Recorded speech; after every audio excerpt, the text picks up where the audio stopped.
제가 이제 위험에 대해서는 얘기를 꺼냈는데, 그럼 이런 위험에 대해서 어떻게 대응할 것이냐. 이제 그 얘기를 여러분하고 같이 꺼내보자는 거예요. 자, 계속해서 말씀드리지만요.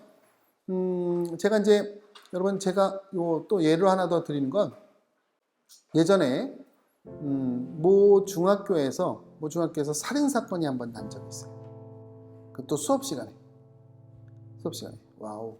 이 수업을 하고 있는데, 갑자기 문이 삐그덕 열리는 거예요. 근데 애가 갑자기 신문지에 싸고 있었던 칼을 뽑은 거야. 그러니까 저 뒤에 앉아 있었던 아이가 으악 놀래가지고 선생님 살려주세요 라고 생각하는 마음으로 선생님한테 다가오려고 이제 앞쪽으로 나온 거야.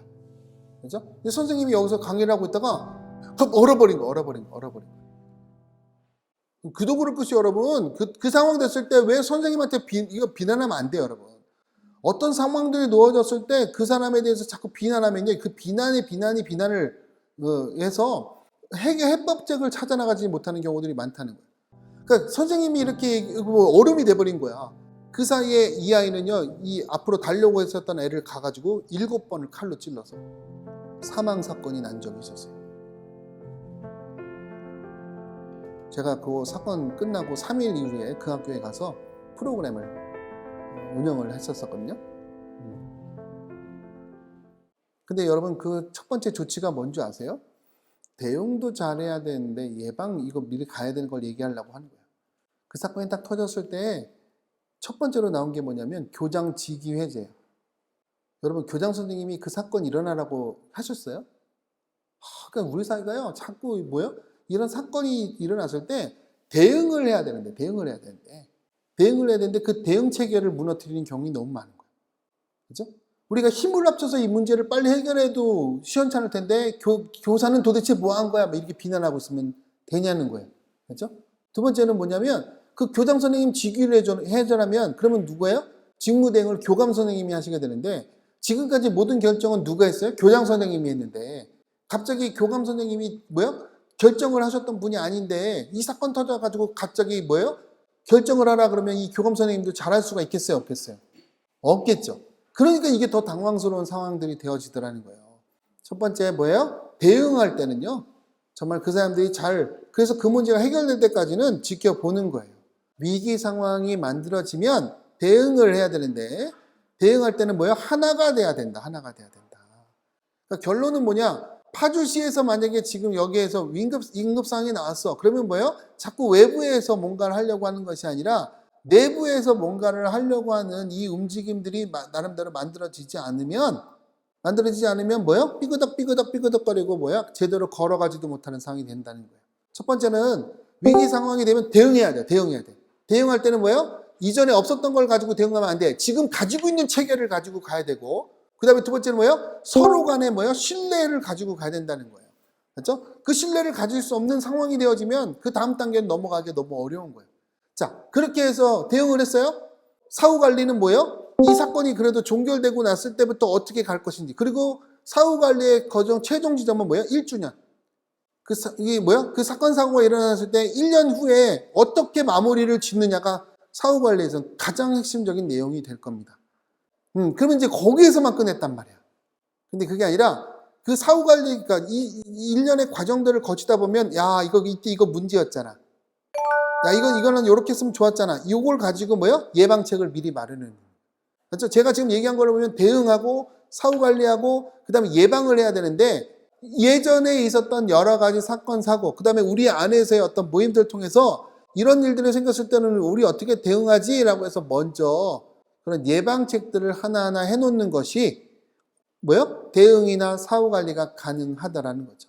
우리가 이렇게 우리가 이렇게 서로 연대하고 저런 대응이나 사후 관리나 이런 거 할 때 혼자의 힘으로만 하려고 그러다 보면, 맞죠? 무너져요. 그럴 때 같이 연대하는 거, 같이 손을 잡는 거. 매우 중요하다. 이 순환적 시스템 가는 거 여러분 혼자 하라는 게 아니에요. 같이 가자.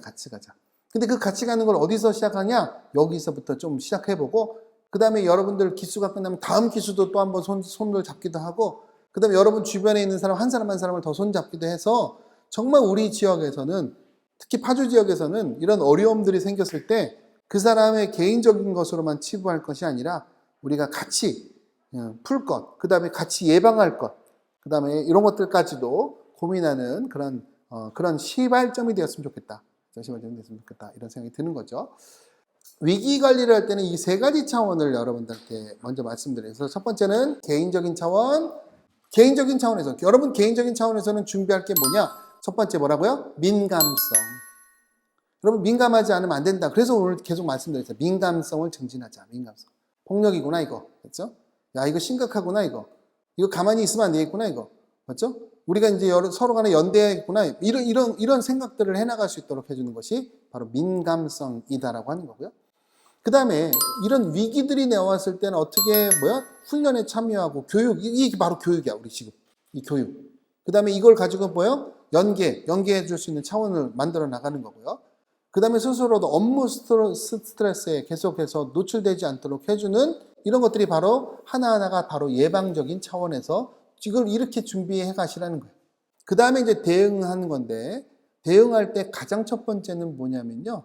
물에 빠진 사람이 있어요. 그러면 나 물에 빠졌네. 그러고 막 뛰어들어가요. 같이 죽는 거예요. 두 명이.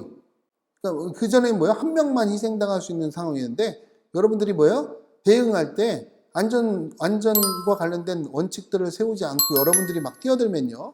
이건 오히려 더 큰 불상사를 초래하는 상황이 된다는 거예요. 여러분 우리가 어떤 위험 상황들이 놓였을 때에요. 팩트가 정확하지 않은데 이 사람 말고 이 사람 말만 듣고선 막 진행하잖아요. 그러면 딴 길을 와 있는 경우도 상당히 많이 있어요. 때로는 그래서 팩트 체크가 될 때까지는 잠깐 조금 숨고르기를 하는 것이 오히려 위기를 잘 대응할 수 있는 방안이에요. 여러분들 스스로가 대응할 수 있는 방법이 뭘까를 나름대로 생각해 보는 거예요. 아까 전에 그래서 뭐라고 했어요? 흥분한 클라이언트가 온다? 그럼 여러분 잠깐 먼저 피하는 거. 흥분한 상황에서 여러분들 같이 흥분하고 있으면 된다 안 된다? 안 된다. 우리가 어떤 위기 상황이 되었을 때 우리도 막 너무 흥분해갖고 막 이러다 보면 오히려 그 흥분이 계속해서 더 고조가 돼서 문제가 더 크게 발생할 상황들이 놓여진다라고 하는 거예요. 그때 조금 더 한 발자국 떨어져서 숨 한번 고르고 그 다음에 내가 할 말이 뭔가를 한 번 더 생각하고 그렇죠? 이런 것들이 되게 중요한 위기 상황에 대해서 지각을 하고 그 다음에 그에 대해서 대처 역량들 그러니까 분노한 사람들 또는 여러 가지 폭력의 상황들이 놓쳐질 것들 이랬을 때 나 스스로 나를 지킬 수 있는 방법이 뭘까? 계속 얘기하지만 나부터가 먼저 안 되면 다음 단계 넘어가는 건 너무 어렵기 때문에 그렇다는 거예요. 자, 그 다음에 위험을 평가해보고 나름대로 분석하는 거. 이건 나름대로 여러분들이 하나하나가 어떨 때 위험인가를 보라는 거고요. 그 다음에 사후 관리는 그 사건에 대해서 여러분들 나름 대처했어. 보통 이게 하루, 이틀, 3일 정도 되는 거예요. 그 다음에 사후 관리는 뭐냐면 보고를 잘하고. 그래서 보고하는 거 되게 중요해요. 내가 그냥 이 정도 됐으니까 내가 처리하면 되겠지? 라고 가는 건 바람직하지 않아요. 특히나 여러분들이 여러분들이 조직 안에서 근무를 할 때는 사소한 것도 보고를 하는 것이 매우 중요하다라고 하는 것들을 느끼셔야 된다라고 하는 거고요. 그 다음에 치료 및 이후의 상담. 보통 우리가요, 특히 우리나라에서는 그 PTSD, 맞죠? 어떤 외상 후에 장애가 발생되어지는 거에 대해서는 주로 많이 신경을 못 쓰는 경우들이 되게 많아요. 그냥 시간이 약이야 라고 생각하는 경향이 대단히 많이 있다는 거예요. 때로는 그럴 수도 있어요. 근데 그렇게 하더라도 모니터링은 해야 돼요. 모니터링. 그죠? 정말 괜찮은지. 그래서 이런 것들을 치료 또는 상담 또는 휴식. 그래서 여러분들 우리 파주에서도 힐링 캠프 이런 것들도 지금 만들어서 지금 진행하려고 하는 것이 바로 이런 것들을 나름대로 여러분들한테 좀 같이 가려고 하는 노력들도 있다. 그 다음에 법적인 대응을 어떻게 할 것인지 이런 것들도 우리나라에서는 아직까지 여러분들 사회복지사가 고소당하는 일들이 그렇게 많지 않았어요. 근데 이제 조만간 이런 고소 고발 이런 것들도 이제 조만간 이제 나타날 수 있는 상황들이 있습니다. 이제 있습니다. 아무튼 이런 법적으로도 이제 우리도 민감하게 반응하는 것이 필요하다라고 말씀을 드릴 수 있겠죠. 이건 어디라고요? 개인적 차원. 개인적 차원. 자, 그 다음에 이제 조직적 차원에서. 자, 우리 조직. 자, 그래서 뭐냐면 위기 대응 매뉴얼을 나름대로 만드시는 게 중요해요. 파주에서도 좀 여러분 기관이 먼저 이 위기가 있을 때 대응 매뉴얼을 먼저 끊어주시는 분들이 되게 중요해요. 누가 만들어주겠지라고 생각하는 것보다 우리 기관이 위기 대응 매뉴얼을 만들고 이거를 뭐예요? 우리 파주에 있는 다른 기관들하고 같이 공유를 해보면 그러면 다른 기관들도 저거 우리도 괜찮네 그러면 같이 도입하면서 서로 윈윈할 수 있는 구조가 되어지는데 근데 이것들을 하지 않는 경우들이 너무 많다는 거죠. 그래서 위기 대응 매뉴얼을 여기 기관부터 한번 좀 만들어 보자. 자, 그 다음에 위기 예방 교육, 이게 바로 교육이야, 지금 교육. 그리고 이걸 또 뭐예요? 동영상으로 만들어가지고 이게 보급하는 거, 이것도 뭐예요? 이것도 뭐예요? 이게 여기 못 오셨지만 이 위기 상황에 대해서 어떻게 대처하는 게 좋을지 이걸 알게 해주는 거잖아요. 그러니까 이게 조직 차원에서도 뭐예요? 교육도. 그래서 이용자 또는 관리자 또는 뭐예요? 종사자 이런 분들에게도 우리가 위기가 뭐야? 이런 것들을 좀 더 민감하게 알 수 있도록 도와주는 작업해 주는 거고요. 그 다음에 위기 대응팀을 구성해 놓는 거예요. 여러분 기관에서도 옛날에는 여러분 수해가 있으면 수해가 있거나 또는 비상 연락망 이런 거 있잖아요. 비상 연락망. 그러니까 비상 연락망을 이걸로 만들어 놓는 거예요. 그러니까 기존에 비상 연락망이 있으면 그걸 위기 체계로 같이 넣어도 돼요. 그러니까 우리가 이 얘기 나왔다고 해서 막 다 새로 만들라 이런 의미가 아니라 우리 기관에서 나름대로 긴밀하게 소통할 수 있는 체계가 있다. 그럼 그거 활용하시면 된다는 거예요. 그렇죠? 그래서 위기 대응팀 또는 위원회를 많이 운영을 하고요. 그 다음에 안전한 환경 체계를 하기 위해서 나름대로 구축 작업 해가시는 거예요. 아까 전에 비상벨 같은 거. 그렇죠? 비상벨 같은 것들을 미리 만들어 놓으시게 하는 거고요. 그 다음에 여러분 기관 안에서도요, 약간 좀 분리, 또는 야간에 되면 시건 장치가 잘 될 수 있도록 이런 것들도 환경을 만드는 거잖아요. 그 다음에 관련해서도 보험과 관련된 거. 보험은 안전장치잖아요. 안전장치. 사회복지 공제회를 통해서 여러분들도 이런 위험보험도 들 수 있도록 되어 있잖아요. 그럼 기관 차원에서는 그거는 복지 차원에서 한 1년에 10,000원인가 밖에 안 하는 것 같던데 보니까. 그렇죠? 그런 정도로 여러분들 복지 차원에서 그거를 미리 가입을 시켜주는 것도 대단히 예방적인 차원에서 의미 있는 부분 아닐까요? 대응이에요. 대응. 문제가 생겼어. 그럼 개별 또는 부서별로 이런 것들에 대해서 나름대로 대응할 수 있도록 해주는 체계를 마련하는 거죠. 그렇죠? 그 다음에 위기 상황 시 절차에 따라서 절차. 근데 이런 거 하려면 앞에 매뉴얼이 만들어져 있어야 된다는 거예요. 그냥 그 대응할 때 이게 되면 얼마나 좋겠어요. 근데 안 돼. 안 된단 말이에요. 그래서 대응할 때는 이런 것들이 앞에 예방의 차원에서 매뉴얼이 만들어져야 원칙을 준수할 수 있고, 그 다음에 조직 차원에서도 대응할 수도 있고, 이런 것들을 만들어내는 거죠. 그렇죠? 그 다음에 필요시에 지구대 또는 사법 이런 부분에서도 같이, 그 다음에 피해 종사자 안전을, 여러분 기관은요, 조직은요, 우리 종사자는 클라이언트의 안전에 대해서 눈을 뜬다면 조직은 누구의 안전을 더 우선으로 해야 돼요? 구성원. 여러분한테는 클라이언트. 여러분들이 만나는 이용자들이 클라이언트지만 저한테는 클라이언트가 여러분이에요, 여러분. 그러니까 조직은요, 누구를 먼저를 더 우선해야 된다고요? 구성원을. 구성원은 누구를 우선해야 된다고요? 대상자를. 근데 조직이 자꾸 대상자만 하면 그 종사자는 오리알이 돼버리잖아, 오리알이. 우리는 클라이언트 중심이라고 맨날 얘기하잖아요. 그처럼 조직에서는요, 요걸 놓치면 안 된다. 조직은 누구를 먼저 우선으로 봐야 된다? 구성원. 그다음 사후관리. 사후관리는 이분들한테 문제가 해결됐다고 해서 끝나는 게 아니라, 그래서 피해 종사자의 어떤 의료 또는 심리적인 지원들. 그래서 서울시 같은 경우에는요, 이 폭력 때문에 또는 위험 때문에 힘들어하는 사람들이 있으면 심리를 10회 정도로 참여를 하잖아요. 그리고 끝나고 나면 현금으로 20만 원을 또 지원해 준대. 자기가 지금까지 다니느라고 힘들었는데 힐링하시라고. 책도 사보시기도 하고 이렇게 한다는 거예요. 그렇죠? 그 자체가 폭력을 당해라 이런 의미 아닌 거잖아요. 혹시나 그런 상황이 되더라도 우리 빨리 같이 일어서자라고 하는 그런 메시지가 전달되어 줄 때 사람들은 힘을 얻어. 혼자만 외롭고 막 이런 게 아니라 그래도 나를 지지해주고 힘이 되어주는 든든한 비빌 언덕이 있네. 그러니까 말하자면 우리 조직은 우리 종사자들에게 비빌 언덕이 되어줘야 된다. 비빌 언덕이 되어야 된다. 비빌 언덕이 되어야 된다. 그래서 지원해주고요. 그 다음 사법 처리할 상황들이 생기면 이런 종사자 지원 또는 자원 이런 것들을 연결해주는 것들. 그 다음 위험을 평가하고 그 다음에 정보, 공유. 그래서 다음엔 재발하지 않도록 해주는 것. 맞죠? 이런 대책들. 그 다음에 이런 것들을 교육하는 것. 이게 바로 뭐예요? 다시 예방으로 갈 수 있도록 해주는 것이다. 이건 어디에서? 조직에서. 자, 개인이 그렇고요. 조직이 됐잖아요. 했죠? 근데 요 조직만 하면 되냐? 이제 파주시에, 파주시. 파주시에는 그러면 이제 뭘 해야 되냐? 자, 위기관리 지원을 해줄 수 있도록 조례도 만들고. 맞죠? 조례. 그래서 이제 여러분, 지금 2000년도인데, 3000년도 때는 여기에서 뭐야? 조례 만드는 작업 할 거야. 조례 만드는 작업. 해야 돼요. 그거 안 하면 그것도 뭐야? 여기에도 직무유기야.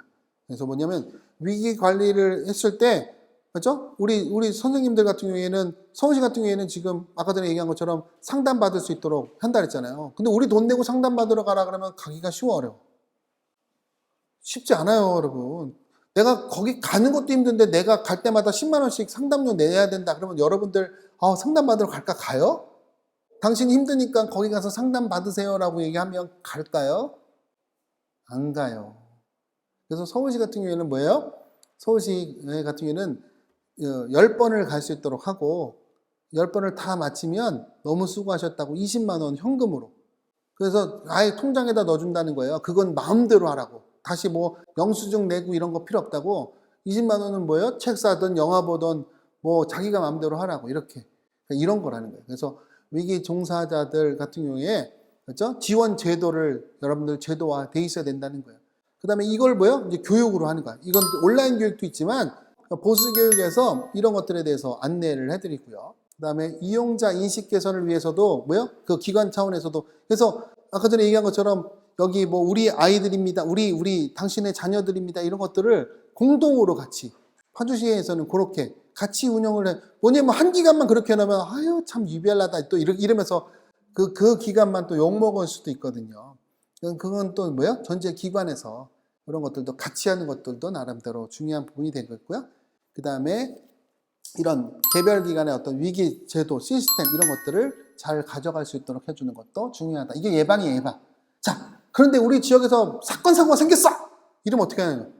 법률 상담, 대응 창구 이거. 왜냐면 지금 여기 운영하고 있으니까 여기서 뭐야? 적극적으로 딱딱 그런 창구들을 마련해줘서 운영을 하고요. 그 다음에 여기 뭐야? 자문위원을 딱 구성해 주는 거야. 그래서 복지관연합이면 관장님 또는 뭐예요? 여기 뭐 정신건강센터장님 이런 분들 딱 모아갖고 자문위원을 딱 구성하면 맞죠? 이제 혼자가 아니잖아요. 그 기관 혼자가 아니잖아요.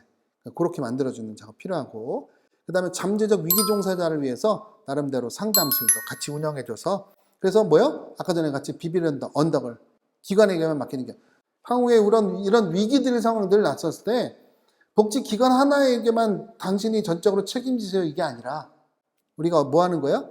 서로 손에 손을 맞잡고 그런 위험들이 오고 우리에게만 책임을 전가하려고 하는 외부의 어떤 부분에 대해서도 같이 대처해 나가겠다라고 하는 그런 의지들을 보여주는 것이 매우 중요한 부분들이라는 거예요. 그래서 이렇게 운영하고요. 그 다음에 사후 관리는 뭐예요? 온오프라인 상담실도 계속해서 운영을 해주고 그 다음에 위기 종사자의 어떤 회복 프로그램, 그렇죠? 회복을 할 수 있는 것들, 그 다음에 필요시에 의료나 법률이나 이런 것들도 지속적으로 지원해 줄 수 있는 것. 이거는 뭐예요? 제도적으로 이렇게 가져갈 수 있도록 해주는 작업을 하는 것이 매우 필요하다.